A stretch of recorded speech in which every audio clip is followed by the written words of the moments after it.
Well,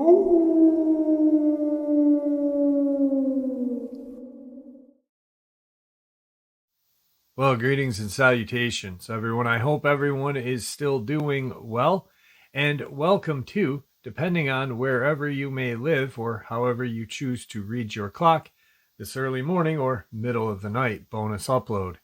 Before we jump into it, a couple links. As many of you know, I rely on Patreon, PayPal, channel membership, and the merch to help the channel to continue to grow and go. Links to Patreon, PayPal, and channel membership is in the description below. Merch displayed directly under the video. Also, Dogman, Frightening Encounters, Volume 1 through 3, the audiobook versions. They were written and researched by Tom Lyons, narrated and produced by me, Jeff Not Only.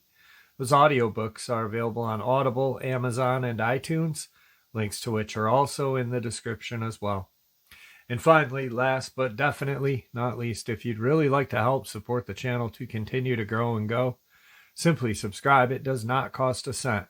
Click the like button, takes half a second. If you don't want to miss out on any of the informative uploads I put out daily, click that bell icon, and folks, please leave a comment. Why? Well, because all of these things really do help the channel to continue to grow and go. And yes, folks, they definitely do matter. Now, everyone, I have taken far too much of your time. Let's jump in to this early morning or middle of the night bonus upload, shall we? All right, folks, this bonus upload is one of those interviews that I had done with Victor a long time ago, and it really, to me, showed who he was. There were people obviously in the comment section. Well, you know what? I'll talk about this after we listen to the upload. Let's get into it. All right, tonight, guys, Victor is with us, and he is going to recount the Alaska hunt with us. Very excited to hear that, and I know you guys are as well. Victor, how are you? I'm doing well. How are you? I'm very good, very good. So it's been a long time coming. I'm sure a lot of people have been dying to hear this. Well, I'll be glad to share it with you and tell you how it happened, and we'll go through it. That sounds good. Okay. We ready to start? Yep, ready when you are. Okay. Well, as you know, I'd just gotten out of the hospital, and I was working solo. Didn't have a pilot. I was flying my own copter. And I was working in the field by myself at the time and running back and forth across the country. And I happened to be in Colorado, and I got this, that one had showed up on the TV show, and that's a no-no. It wasn't but 8 seconds. But it showed up, and they said I had to go immediately, and I was wore out. I was working 20, 22 hours a day, and flying my own copter. So I'm in Colorado, and I take off to Alaska, and I stop one time for fuel, and I fuel and fly on in, and you've got to fly in to where this was. It's way, way up, and it's not trying to be a derogatory, but it's Alaskan people, and they're different. They're village people, and I finally got to the village where I could put the chopper down, and they're all excited coming out, seeing what I'm there for. That first evening, I told them I needed to speak with the elders of the, I call it a tribe, is what I actually called it. I don't know the proper word for it, but I called it a tribe, and I met with them, and we sat down and we talked, and we ate, and they fed me, and they just made a big deal about me being there. And then they said, "Will you get down to business?" And I actually told them that first night, instead of talking to them about what I was there for, I told them I needed to rest. And they said, "Rest is good." So I went back to the helicopter and got in the back, and I slept for 7 hours. And I had already seen this werewolf. It was a werewolf that had showed up on film. And I had already seen it. And they know about it. They openly know about this werewolf. I got up early the next morning and did a little tracking, and it was staying about 400 or 500 yards outside of the village in a cave. And I mean, you could tell where it was staying. And after about 10 o'clock in the morning, I met with the elders.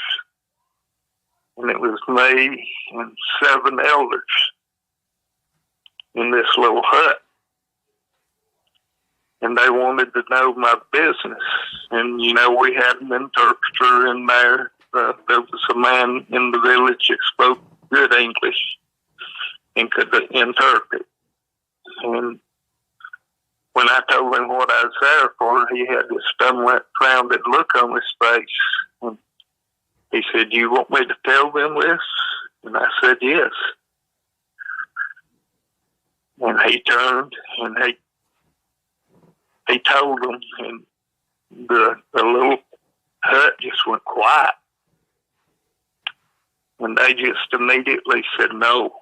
They got no out. Easily got the word no out, that I could do no part of that. And I mean, it was just, the meeting was just about over immediately. They got up, left, and when they left, the interpreter stayed in there with me, and we got up and went outside and was walking around, and he was explaining to me that the werewolf was almost sacred to them at this point. And I was asking why. And he said that there was many winters that the hunters would go out to hunt and would come back empty-handed. And the werewolf would be up there watching to see what the hunters brought back. And if he seen that they brought back nothing for the village to eat on, the next morning there would be maybe 2 caribou or a big large seal, or a couple of times he had brought back polar bears. Not large polar bear, but small polar bear to the village for the people to eat them. And they just worshipped him. And they wouldn't do nothing about it. They wasn't scared of him. They didn't interact with him. They didn't feed him. They just didn't mess with him. But they didn't want him messed with. So I got another meeting with them on the same day. About 3 o'clock that afternoon, we met again. And I had told him what to say prior to that the government sent me up there, and for him to explain to them that this couldn't be taking place, that we couldn't have these things showing up on cameras like this, and that it had to be disposed of. And that was my job, and that was what I was there to do, and that was what I was going to do. We argued back and forth for 2 or 3 hours. You know, it was more civil this time, but it was getting to the point of they was getting very unruly about it. It was turning dark, and they was becoming actually to the point of almost violence. And I said, we'll just do this again tomorrow. And this is going to be my 3rd day up there, and my superiors is on me. Why hadn't I already done it? Why hadn't I left when I called in? You should then have this job over and done and on your way back doing something else. And I'm telling them what these tribes people were dependent on this thing for food at times, and that this thing didn't mean to get on camera, making excuses for it myself, because, you know, that was my program. And I was doing everything I could do to try to keep from killing it at that point. And the last thing he said to me was, he said, kill it, get home now. And I said, well, I'm not going to fly out of here in the dark. That was what I was trying to say, and I was hung up on. And the last words, well, I missed part. Before we ended that meeting, them tribesmen told me that they would shoot me before they'd let me take that road. That was their words to me. They would shoot me before they'd let me kill that werewolf. And I told them, my superiors, I said, they're going to kill me over this werewolf. So I went back to the helicopter that night. I was trying to figure out how I was going to get from where I was at to the cave where that werewolf was, kill it, and get back to the helicopter and have time to crank that helicopter and get it off the ground and get in the air. And that was what I thought about all night long. That was my thoughts in my head. You know, just what am I going to do? And laid there and laid there and laid there all night. And then early the next morning, I got up and cranked the helicopter. Flew it to within about 300 yards of the werewolf's cave, sat down, got out, started walking towards the cave, met one or two of the locals, and they asked me what I was doing, and I didn't lie to them. I said, I'm fixing to go kill that werewolf. And I was probably 125 yards from the cave. They took off towards the village, and I walked on up to the cave. It started to raise its head. It was laying down. It looked at me. I shouldered my rifle, shot one time, knowed it was dead, turned, went back in a trot to the helicopter, got in my seat, got strapped, and looked, and started hearing gunshots. And they was firing at me. And by the time I got up in the air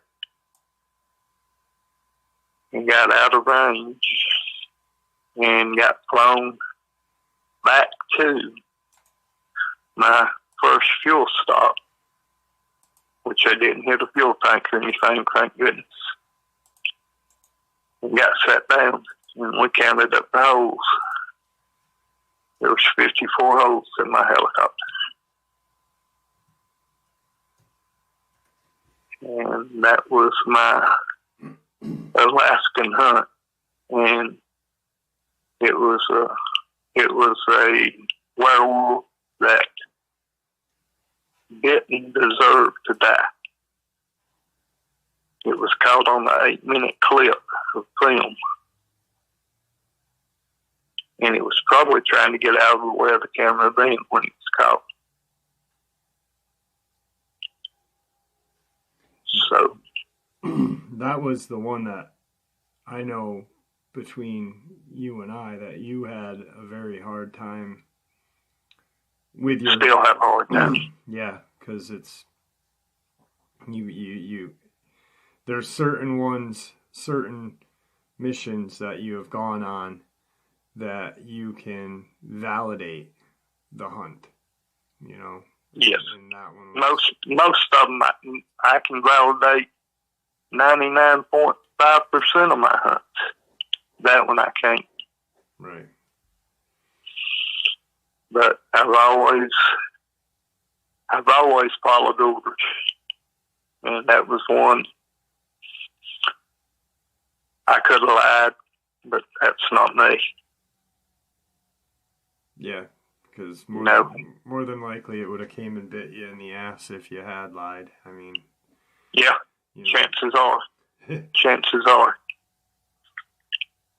Another video. If I hadn't done it after I walked up that cave, once I turned my back on it, I might have walked out away from it. Very true. It may have went on the attack. You know. Yep. So, but that one I can't validate that one. Yeah. I mean, that was hard. And it was almost sacred to the villagers there. You know, it was like their, you know, their, I don't know, their totem almost, you know, like the Thunderbird is a totem for a lot of Northwest Native American tribes as like a protector and a guardian. You know, this thing made sure that there was, you know, food for the villagers and, you know, so it's... Well, see, that was like, it was doing what the program was designed to do. Yeah. And here he goes. He sends me up there to kill this that's doing right. I mean, that was the straw that made me go and bring attention to him, really. That's what, you know, why I went to my superiors, went above his head without going to him. And I regret doing that. I should have went to him first. I wish today, even today, I wished I would have gave him the chance. I wished I'd went to him first. I wished I'd followed the channel of command. But I didn't. I don't think it would have worked out well for me. Right. Wow. You know, I really appreciate you sharing that with us. I know it's one of the ones that you just are appalled about. So, you know, I think this shows a little different side of not you, but the program and the government. And, you know, it's like, what was the rational thinking of, oh, well, someone could have saw that 8-second clip and, you know, that would have been, you know, the world would have been in an uproar, you know, but... Yeah, I mean, they deleted it out anyway. Yeah. I mean, they took it out for us immediately. We asked them to take that 8 seconds out. They cut it out. I mean, it wasn't hard. It wasn't a hard fix. What's 8 seconds? Yeah, literally nothing. Yeah. Nothing. Yeah, no. So, and then when the villagers threatened you, I mean, you were literally, I remember talking to you that night, and I was like, you're in a rock and a hard place. Yeah, I was texting you that night. Yeah. Yeah, I was in the helicopter texting you that night. Yep. I was. Yeah. It was. I sure was. I didn't know what to do that night. I was thinking, but I did what my orders told me. Yep, that's what a good soldier does. Yeah. Yeah, I hope I don't never put any of my agents in that position. Hopefully not. I don't think you would. Not purposely, at least. Not purposely, no. Not for 8 seconds. No. So, yeah, that's that right there is the Alaskan encounter that we had talked about for a very long time. And as of right now, we'll just end this upload because we are going to have to figure out what other hunts or encounters we will share. And thank you for sharing that with us. I really appreciate it. You know I do. You're welcome. All right, buddy. I'll talk to you soon, all right? Okay. All right, so in the beginning I said this is the upload or the interview that made me realize who Victor was. Legally, because he was an employee of the United States government and military, Alphabet Agency / Marines, he was sent out to do a job. If he declined that job, he could quite possibly face prison. He's not just going to get fired like a person in the outside world. No.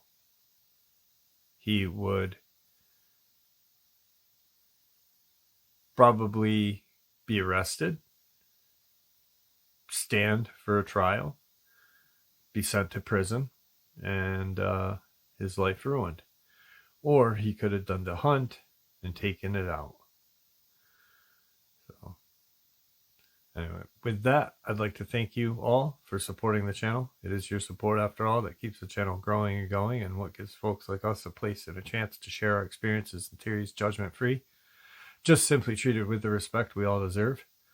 Everyone, please stay safe, happy, healthy, and ever vigilant, keeping an eye on our children, pets, family, and friends. These creatures are real. They are out there, and they are dangerous. Share this information with those you love and care about, and it may just help save their lives someday. Till next time, never stop asking questions. Never stop searching for the truth. And God bless.